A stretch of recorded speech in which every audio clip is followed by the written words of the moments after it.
Hi guys, welcome back to my channel, Edmond Mendaros, and here with another quick tutorial. At sa video ito ay tuturo ko on how to restore default display color settings in Windows 11 or Windows 10.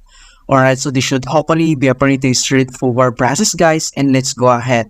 Ang next step ay dito lang sa ating start video, so right click lang tayo and then select mo lang yung settings. Dito sa settings, dito lang sa system, and then kailangan mo nang select dito yung display. Alright, click mo lang ito.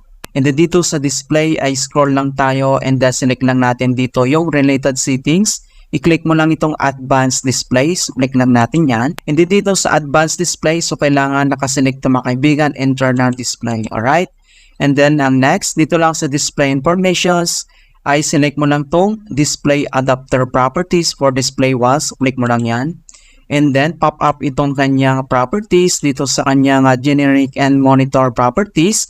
Ang next step ay kailangan mo lang select yung color management. So, click mo lang yan.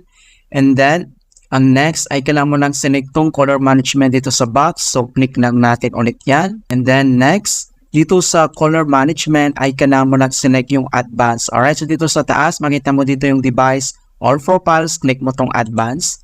And then again, ang next ay kailangan mo lang i-select tong change system default. So click mo lang yan. And then another one, so dito sa color management system default, so again kailangan mong i-select yung advanced. So click lang ulit ito. And then dito sa advanced ay kailangan mo lang i-select yung use Windows display calibrations. Okay, so check mo lang tong box.